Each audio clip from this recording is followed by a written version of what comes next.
আল্লাহ আমাকে এক আল্লাহর দাওয়াত দেওয়ার জন্য পাঠাইছে, আমার আল্লাহ আমাকে এই জমিনের মধ্যে ইসলামের দাওয়াত দেওয়ার জন্য পাঠাইছে। হযরত আবু বকরকে ধরিয়া নবী আমার কুরআন থেকে একটু তেলাওয়াত শুনাইয়া দিছে। হযরত আবু বকর একটু তেলাওয়াত শোনার পর আর কোনো এশকাল করা ছাড়া নবীর হাতে হাত রাখিয়া বলে দিলেন, আশহাদু আল্লাহ ইলাহা ইল্লাল্লাহু ওয়া আশহাদু আন্না মুহাম্মাদান আবদুহু ওয়া রাসূলুহু। হযরত আবু বকর নবীর হাতে কালিমা পড়িয়া মুসলমান হয়ে গেলেন। আমার মুসল্লিয়ানে কেরাম, সময় কম, আলোচনা অনেক লম্বা, খুব খেয়াল করে মনোযোগ সহকারে বুঝার চেষ্টা করেন, অনেক বেশি খেয়াল রাখতে হবে। হযরত আবু বকর যখন মুসলমান হয়ে গেলেন, এবার হযরত আবু বকর উনি একজন ব্যবসায়ী মানুষ ছিলেন। ব্যবসার কারণে অনেকজন আসিয়া আবু বকরের সাথে বিভিন্ন রকমের পরামর্শ করত, ব্যবসায়িক অনেক রকমের জ্ঞান, অনেক রকমের থিওরি সূত্র বাতাইয়া নিত। হযরত আবু বকরের কাছে যখন নাকি অনেক অনেক লোকেরা আসতো, আবু বকর বসিয়া বসিয়া এই সুযোগে তিনি দ্বীনের দাওয়াতি কাজ শুরু করে দিতেন। সুবহানাল্লাহ। এই সুযোগে ব্যবসার জন্য পরামর্শে আসতো, আবু বকর বসাইয়া বসাইয়া উনি ইসলামের দাওয়াত দিতে শুরু করতেন, দ্বীনের দাওয়াত দিতে শুরু করতেন। আবু বকর এভাবে দাওয়াত দিতে দিতে এক পর্যায়ে মুসলমান হয়ে গেছে 38 জন। সুবহানাল্লাহ। 38 জন মুসলমান হওয়ার পর এবার আবু বকর একদিন নবীকে বলে, ও নবী গো, আমার বড় মন চায় প্রকাশ্যে একবার ইসলামের স্লোগান দেওয়ার জন্য, প্রকাশ্যে একবার আমার আল্লাহর ধ্বনি দেওয়ার জন্য। ও নবী গো, আমাকে অনুমতি দাও, আমি একবার আল্লাহর এই স্লোগানটা বড় আকারে দেই, একবার আমি ইসলামের স্লোগানটা বড় আকারে দিয়া দেই। আল্লাহর নবী তখন রাজি হয় নাই। এখনো পর্যন্ত মুসলমানের সংখ্যা কম, এখনো পর্যন্ত সমাজের পরিস্থিতি অনুযায়ী প্রকাশ্যে দ্বীনের দাওয়াত দেওয়ার মতো না। আবু বকরের অতি তড়িঘড়ি দেখিয়া এক পর্যায়ে নবী আমার অনুমতি দিয়া দিলেন। হযরত আবু বকর উনার সঙ্গীদেরকে নিয়া আল্লাহু আকবারের ধ্বনি দিয়া দিয়া, স্লোগান দিয়া দিয়া, আল্লাহু আকবারের তাকবীর দিয়া দিয়া আবু বকর মক্কার মধ্যে চলে গেছে। আবু বকর মক্কার মধ্যে যাওয়ার পর এবার আবু বকর সকলের সামনে দাঁড়াইয়া একটা বক্তব্য দেওয়া শুরু কইরা দিছে। হযরত আবু বকর বক্তব্য দেয়, আমরা এতদিন পর্যন্ত মূর্তির পূজা করেছি, এতদিন পর্যন্ত আমরা প্রতিমার পূজা করেছি, না না, আর মূর্তির পূজা করা যাবে না, আর 33 কোটি দেবতার পূজা করা যাবে না, আর 360 মূর্তির পূজা করা যাবে না। এখন থেকে সবাই এক আল্লাহর গোলামি করব, এখন থেকে সবাই মুহাম্মদকে নবী মানবা। এবার যখন আবু বকর এভাবে স্লোগান দিতে শুরু করে দিলেন, এভাবে বক্তব্য দিতে শুরু করে দিলেন, তখনকার সময়ের বড় বড় বড় বড় মুশরিকরা আবু বকরের প্রতি রাগান্বিত হইয়া আবু বকরের উপর মারধর করতে শুরু কইরা দিছে। এমন ভাবে কাফিরেরা আবু বকরকে মারলো,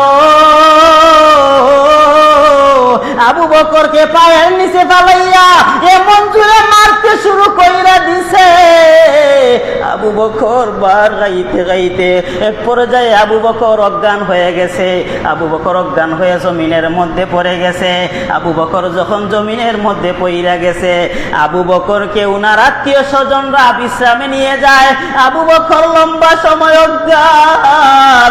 এক পর্যায়ে যখন আবু বকরের জ্ঞান ফিরে আসলো, আবু বকর জ্ঞানটা ফিরে আসার সাথে সাথে আবু বকর বলে, আমার নবীর সংবাদ দাও, আমার নবী কোথায়, আমাকে একটু বলো। আল্লাহু আকবার। কেমন আবু বকর! আবু বকর যখন বলে আমার নবীর সংবাদ দাও, আমি আমার নবীর খবর জানতে চাই, তখনকার সময়েও আবু বকরের পরিবার কিন্তু কেউ মুসলমান না, আত্মীয় স্বজনেরও কিন্তু কেউ মুসলমান না। আবু বকরের যখন মুহাম্মদের খবর জানার কথা তারা শুনলো, উনার আত্মীয় স্বজনরা উনার শরীর থেকে চইলা গেছে, উনার সামন থেকে চইলা গেছে। আবু বকরের মা তো আর সামন থেকে চইলা যাইতে পারে না, যতই মুশরিক হোক না কেন। আবু বকরের মা তো যত কিছুর পরে মা তো মা, মা সামনে সামনে বসিয়া বলে, ও আবু বকর, মুহাম্মদের কথা ছাড়ো, তুমি বলো তুমি কিছু খাইবা কিনা। আবু বকর বলে, আমাকে যতক্ষণ পর্যন্ত আমার নবীর সংবাদ না দিবা, খুদার কসম করে বললাম একটু পানিও আমার ভিতরে আমি দিব না। আল্লাহু আকবার, আল্লাহু আকবার। আমার মুসল্লিয়ানে কেরাম, দিলটা নরম কইরা দাও। এই যে ইসলামটা আমরা কত সহজে আমাদের হাতের নাগালে আমরা পাইলাম, আজকে মুসলমানের ঘরের সন্তান মুসলমান হয়ে গেলাম, কিন্তু আমরা জানি না ইসলাম আমাদের কাছে আসতে গিয়া কত কষ্ট, কত মেহনত, কত শ্রম। একটু সামনে বুঝতে পারবা, শুধু মনোযোগ দিয়ে বুঝার চেষ্টা করো।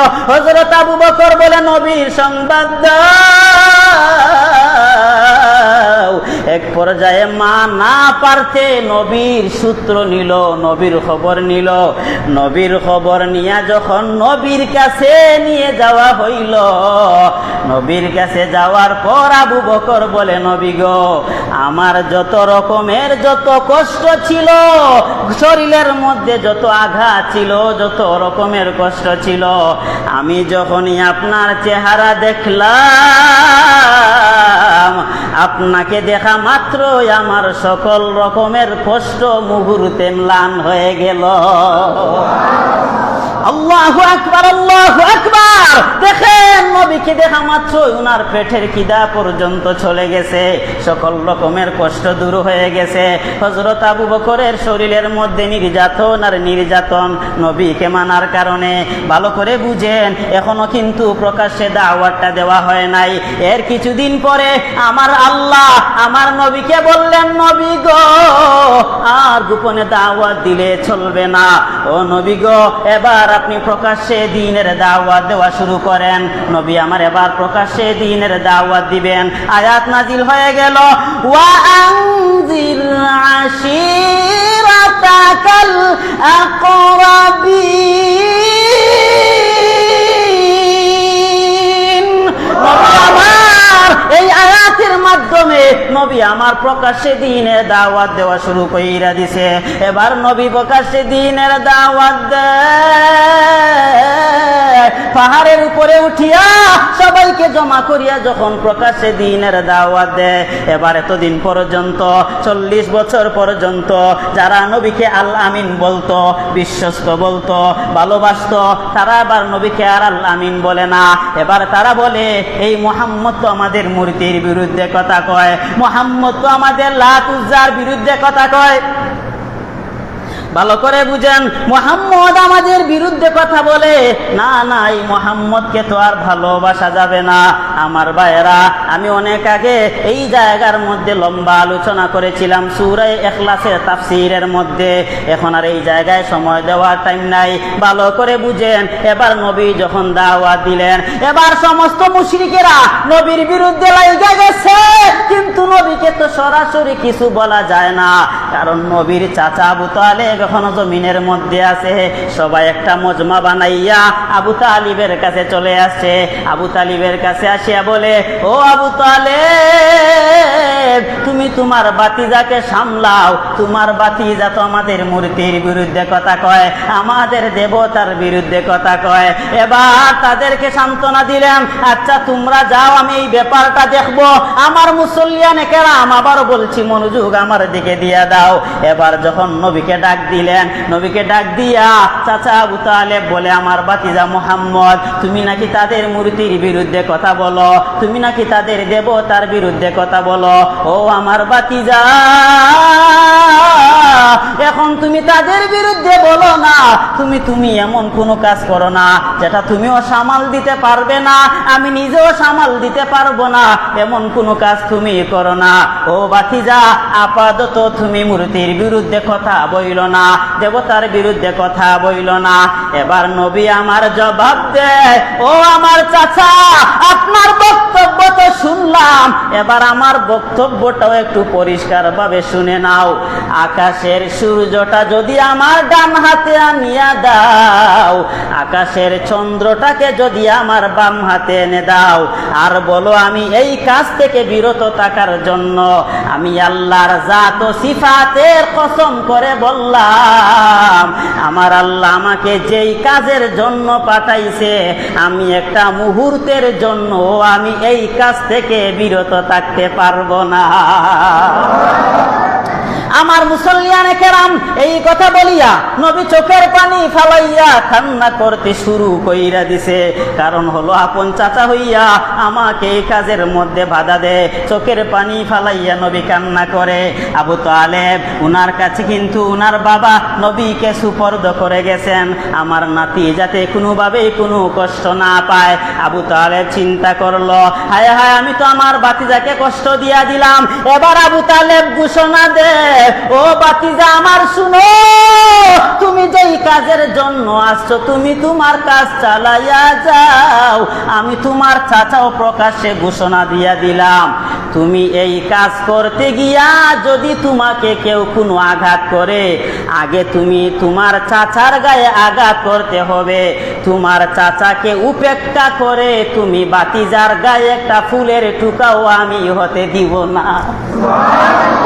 ভাইয়েরা আমার, নবীর চাচা আবু তালেব রাসূলকে কত ভালোবাসতো। সময় কম, যদি আমার আজকে সময় না খোলার সময় তো আজকে আর নাই, আগামী জুমায় বলবো ইনশাআল্লাহ। রাসূলকে কত ভালোবাসতো, এই ভালোবাসাটা আপনিও বাসেন নাই আমিও বাসি নাই। খুদার কসম, এটা আপনিও বাসেন নাই আমিও বাসি নাই।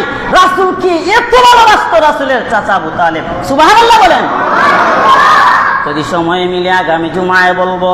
আমার মুসল্লিয়ানে কেরাম এবার বুঝার চেষ্টা করেন, নবী আমার এবার কিন্তু উনার চাচার পক্ষ থেকে সমর্থন পেয়ে গেলেন। চাচার পক্ষ থেকে সমর্থন পাওয়ার পরে এবার মুশরিকের দলেরা আমার নবীকে নিয়ে বিভিন্ন রকমের কটূক্তি করতে শুরু কইরা দিছে। আমার নবীকে পাগল বলে, আমার নবীকে জাদুঘর বলে, আমার নবীকে নিয়ে হাসি ঠাট্টা করে, আমার নবীকে নিয়ে তামাশা করে, আমার নবীকে নিয়ে ব্যঙ্গ করে, আমার নবীকে নিয়ে সমাজের মধ্যে সব রকমের খারাপ করতে শুরু করিয়া দিছে। আমার নবী আমার শুধু নবীকে যে কষ্ট দিতেছে এমন না, নবীকে যারা গ্রহণ করতেছে তাদেরকেও তারা কষ্ট দিতে শুরু করিয়া দিছে। ওই যে আবু বকর, মুসল্লিয়ানে কেরাম আমার দিলটা বাইটা যায়। এই কথাগুলো আমি কেমনে বলবো, শুধুমাত্র দিলের খান লাগাইয়া বুঝার চেষ্টা করেন। ওই যে আবু বকর, কেউ যখন ইসলাম গ্রহণ করত তাকে সে ভয় দেখাইতো, তার খানা পিনা বন্ধ করে দিত। এই যে আবু জাহেল, যখন কেউ ইসলাম গ্রহণ করত তাকে মারধর করত, তার খানা পিনা বন্ধ করে দিত, সকল রকমের অত্যাচার তার উপরে সে চালাইতো। এই আবু জাহেলের বাচ্চা আমার নবীকে গ্রহণ করতে দেয় নাই। যারা নবীকে গ্রহণ করেছে সকলের উপর অত্যাচার আর অত্যাচার। ওই যে হযরত সাইয়্যিদুনা বেলাল, উমাইয়ার কৃতদাস ছিলেন বেলাল, ওই বেলালকে গলার মধ্যে রশি লাগাইয়া ছোট ছোট বাচ্চাদের হাতে ছাইরা দিত। ছোট ছোট বাচ্চারা রশির মধ্যে টান দিত, হযরত বেলালের গলার মধ্যে দাগ পইরা যাইত। শুধুমাত্র এখানেই শেষ না, প্রচন্ড রৌদ্রের মধ্যে বালু এবং পাথর এর উপরে আমার বেলালকে শুয়াইয়া দিত। হযরত বেলালকে প্রচন্ড রৌদ্রের মধ্যে দ্বিপ্রহরের সময় প্রচন্ড রৌদ্রের মধ্যে পাথরের মধ্যে পাড়া দিলে কেমন কষ্ট হয়, বালুর মধ্যে পাড়া দিলে কেমন কষ্ট হয়, হযরত বিলালকে শুয়াইয়া দিত। শুয়াইয়া শুধু শেষ না, হযরত বিলালের এই বুকের উপরে বিশাল বড় গরম পাথর বুকের উপরে রাইখা দিত। হযরত বেলালকে এত কষ্ট, হযরত বেলালকে চুকা চুকা খঙ্করের উপরে উনার পিছন সাইটা রাইখা দিত। এই যে এত কষ্ট দিত, এত কষ্ট উমাইয়া দেওয়ার পরেও একজন হযরত আবু বকর পাশ দিয়া যায়। আবু বকর বলে, বেলাল তুমি একটু কম আহাদ আহাদ আহাদ বলো। এত কষ্ট দেওয়ার পরেও হযরত বেলাল উনার জবানের মধ্যে শুধু বলতেন আল্লাহু আহাদ আল্লাহু আহাদ আল্লাহু আহাদ, মানে আল্লাহ একজন আল্লাহ একজন আল্লাহ একজন। যত বেশি আল্লাহ একজন বলে তত বেশি উমাইয়া শাস্তি দেয়। আবু বকর বলে, বেলাল তুমি একটু কম কম আল্লাহু আহাদ বলো। এবার বেলাল ডাক দিয়ে বলে, আবু বকর জানো না, আমাকে যতই কষ্ট দেখ না কেন, যতই যন্ত্রণা দেখ না কেন, আমি যখন আহাদ বলে ডাক দেই, মুহূর্তের ভিতরে আমার সকল রকমের কষ্ট আমার আল্লাহ দূর করে দেয়। আমার মুসল্লিয়ানে কেরাম গভীরভাবে বুঝো, হযরত এই বেলালকে কেমন কষ্ট দিছে। হযরত বেলালের ওই গলার মধ্যে রশির দাগ কইরা যাইতো, এরপরে পিছন চাইতে কঙ্করের দাগ কইরা যাইতো। শুধু এখানেই শেষ না, হযরত আম্মার ইবনে ইয়াসির আমার নবীকে মানার কারণে দুইটা পায়ের মধ্যে ঘোড়া বাইদা দিছে। দুইটা ঘোড়া দুই দিকে যায়, জিন্দা অবস্থায় হযরত আম্মার ছিঁড়ে ফিরে যায়। হায় হায়, কেমনে এই কথাগুলা বলি। মুসল্লিয়ানে কেরাম বুঝো, ভালো করে বুঝো, নবীকে মানছে হযরত সুমাইয়া রাদিয়াল্লাহু আনহা। নবীকে মানার কারণে আবু জেহেল সুমাইয়াকে ধরিয়া সুমাইয়ার লজ্জাস্থানের মধ্যে একটা বর্ষা বাইরা দিছে। সুমাইয়ার লজ্জাস্থানে যখন বর্ষাটা পড়ছে, সাথে সাথে সুমাইয়া দুনিয়া থেকে চইলা গেছে। মুসল্লিয়ানে কেরাম, এই ইসলামটা এত সহজভাবে আমরা পাইছি, কিন্তু ওই সময় কিন্তু এতটা সহজ ছিল না। হযরত খাব্বাব নবীর কাছে আসিয়া বলে, নবী আপনি আমার পিছন দিকে তাকান। প্রচন্ড লোহার উপরে আমাকে শুয়াইয়া দিত, আমার পিছন চাইটা জ্বলে যায়, আমি নিজ কানে আওয়াজ শুনতে পাই। নবী গো, আপনি আমার পিছন দিকে তাকান। আমাকে প্রচন্ড গরম লোহার উপরে শুয়াইয়া দিত, আমার পিছন সাইডটা যে জ্বলে যায়, এটা আমি নিজ কানে শুনতে পাই। এরপরে জিহ্বাটা বাহির করিয়া নবীকে জিহ্বাটা দেখায়। ও নবী গো, লম্বা লম্বা কাঁটা দিয়ে আমার জিহ্বার উপরে গা মারছে। এভাবে আমার নবীকে মানার কারণে কষ্ট। এই ঘটনাগুলা কতটা বলবো, অসংখ্য অগণিত কষ্ট, অসংখ্য অগণিত শাস্তি। এমনকি আমার নবীকেও পর্যন্ত চাতারাচার দেয় নাই। আমার নবী সেজদার মধ্যে যাইতো, আমার নবী উপরের সাইডে একদম পচা নারী বুড়ি পর্যন্ত রাইকা দিত।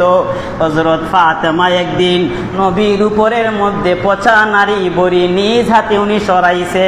নিজ হাতে সরাইয়া উনি ওই কাফিরদেরকে বদদুয়া দিতে শুরু কইরা দিছে।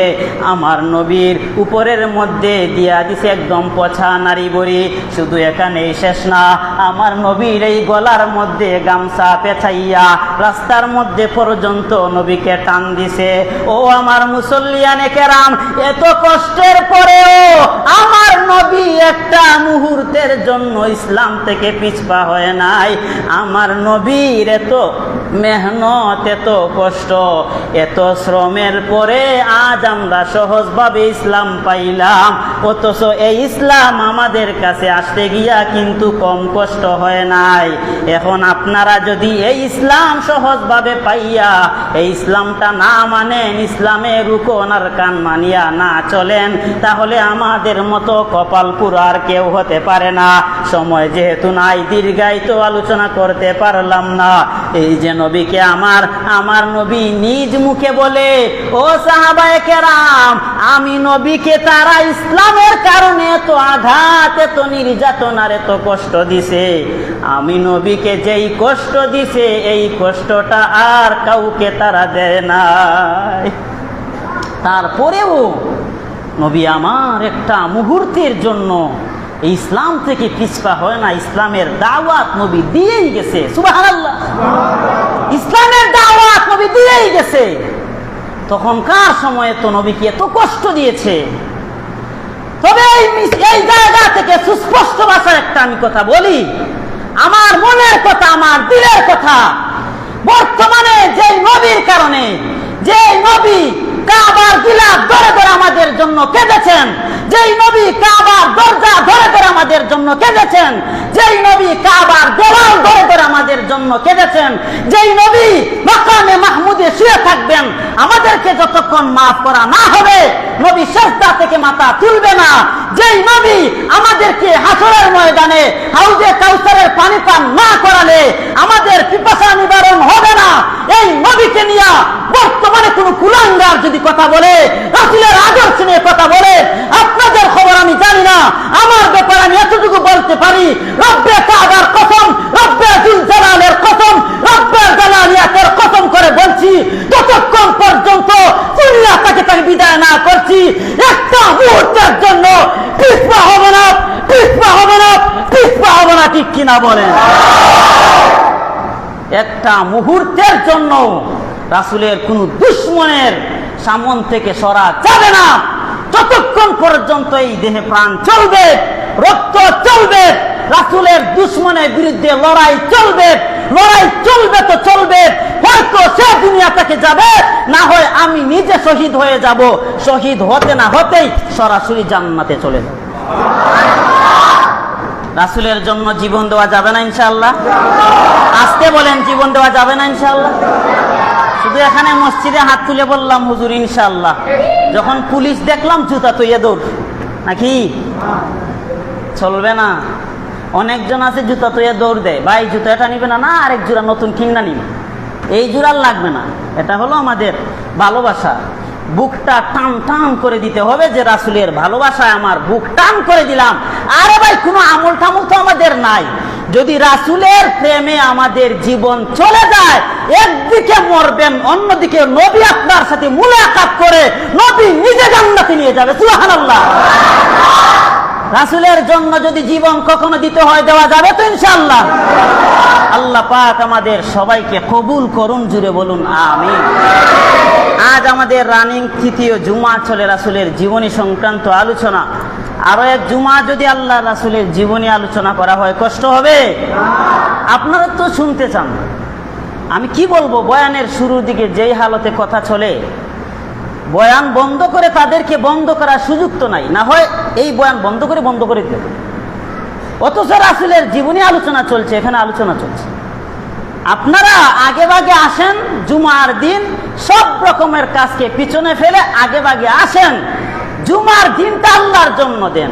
অন্তত এই জুমার দিনকে আল্লাহর সামনে পেশ করে নাজাতের একটা মাধ্যম বাহির করতে পারবেন। জুমার দিন একটু আগে ভাগে আসার চেষ্টা করেন, যতই বুঝায় ততই কান দিয়ে ঢুকে আরেকদিকে বাহির হয়। আল্লাহ আমাদের সবাইকে সহি বুঝ দান করুন। সবাই সুন্নত